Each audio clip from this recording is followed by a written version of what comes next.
Thank you, Mr. Speaker. Mr. Speaker, could I take this opportunity of welcoming Nisa Constance McGinn and hope that the evidently effective crash course in midwifery undertaken by my honourable friend, the member for St Helens North, isn't a sign to the government that we believe in downgrading midwifery training?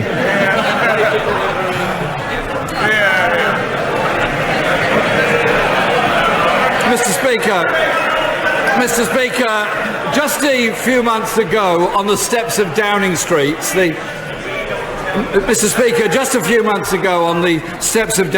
the Prime Minister promised to stand up for families who are just managing to get by.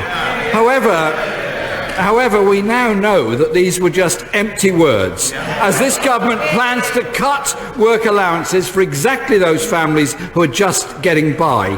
Isn't it the case that her cuts to universal credit will actually leave millions worse off? Well, first of all, can I congratulate the Right Honourable Gentleman on the birth, I understand, of his granddaughter? I'm sorry, in that case I'm completely Wait for it. In that case, Mr. Speaker, can I just say that perhaps one should never trust a former Chief Whip?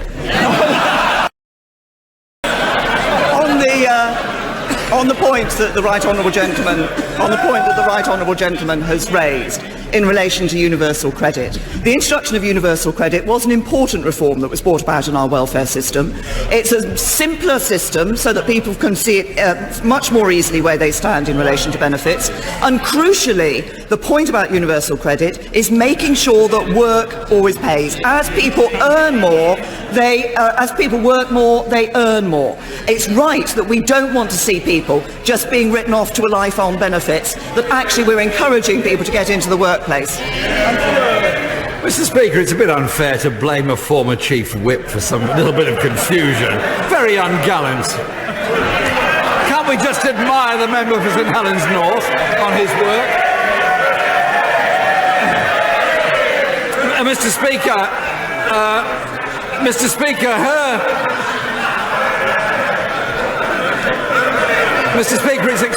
it's extremely rude to point.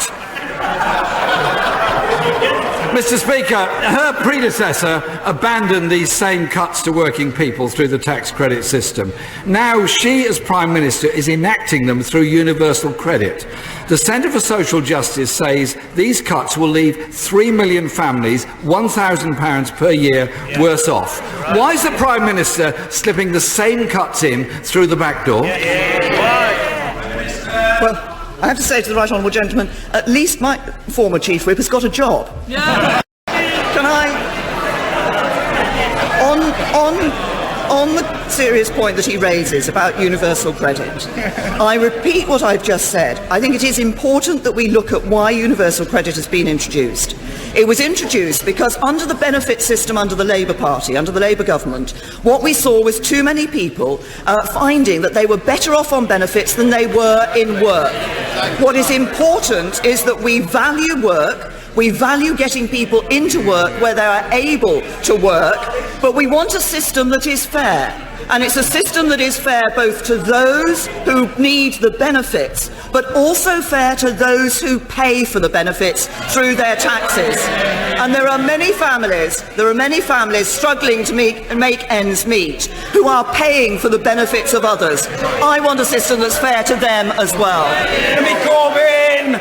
This week, Mr. Speaker, Oxford University studies found that there's a direct link between rising levels of benefit sanctions and rising demand for food banks. 1 million people access to food bank last year to receive a food parcel. Only 40,000 did so in 2010. I welcome the government's promise to review the work capability assessment for disabled people, but will she further commit to reviewing the whole punitive sanctions regime? It is absolutely right that in our welfare system, we have a system that makes sure that those people who receive benefits are those who it is right to receive benefits. Well, that's why we have assessments in our welfare system. But it's also important in our welfare system that we ensure that those who are able to get into the workplace are making every effort to get into the workplace. That's why we have sanctions in our system. What the right honourable gentleman wants is no assessments, no sanctions and unlimited welfare. That's not fair to those who are accessing the welfare system, and it's not fair to the taxpayers who pay for it. Corbyn.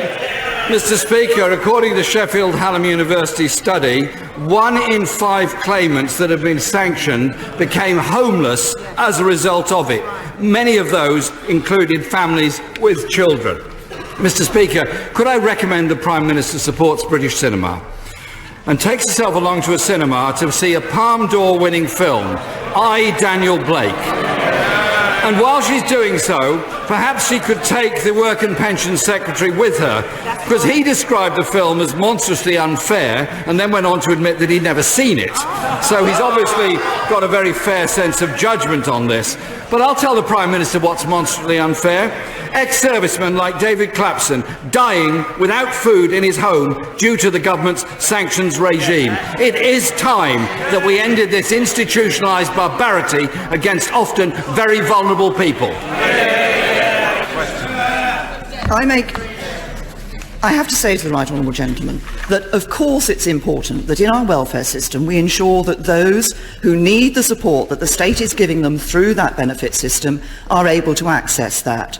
But it is also important in our system that those who are paying for it feel that the system is fair to them as well. That is right. That is why we need to have work capability assessments. It's why we need to have sanctions in our system. Now, the right honourable gentleman has a view that there should be no assessments, no sanctions and unlimited welfare. I have to say to him that the Labour Party is drifting away from the views of Labour voters. It's this party that understands working class people. Speaker, the housing benefit bill has gone up by more than £4 billion because of high levels of rent and the necessity of supporting people in that. Is that a sensible use of public money? I think not. In response to the March budget, Mr. Speaker, I asked the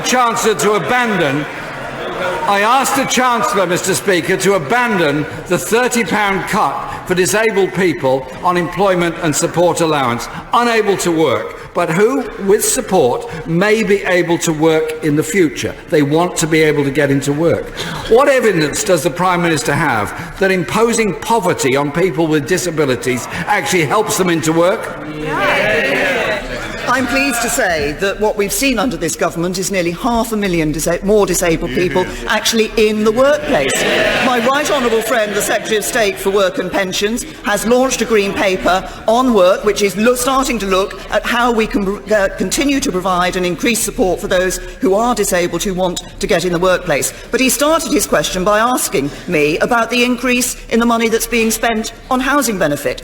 If he thinks that the amount of money being spent on housing benefit is so important, why did he oppose the changes we made to housing benefit to reduce the housing benefit bill?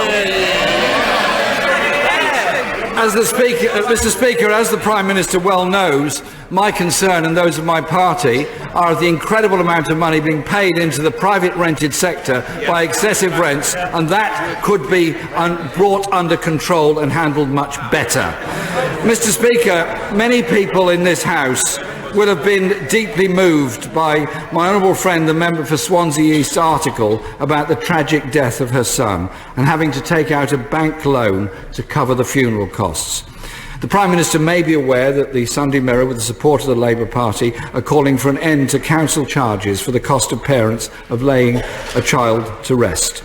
It would cost £10 million a year, a very small proportion of total government expenditure, to ensure that every council could ensure that those going through the horror of laying a child to rest did not have a bill imposed upon them by the local authority to put that child to rest. I hope the Prime Minister will be able to consider this and act accordingly.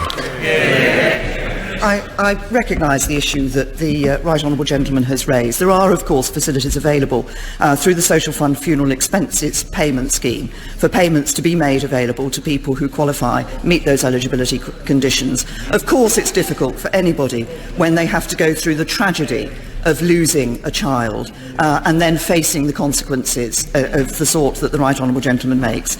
We are making sure, of course, in relation to local authorities, that they now have the extra revenues available to them through business rates, other local revenues. It is up to councils to consider what they wish to do in this. But I say to the Right Honourable Gentleman that there are facilities available through that Social Fund Funeral Expenses to deal with the issue that he raises.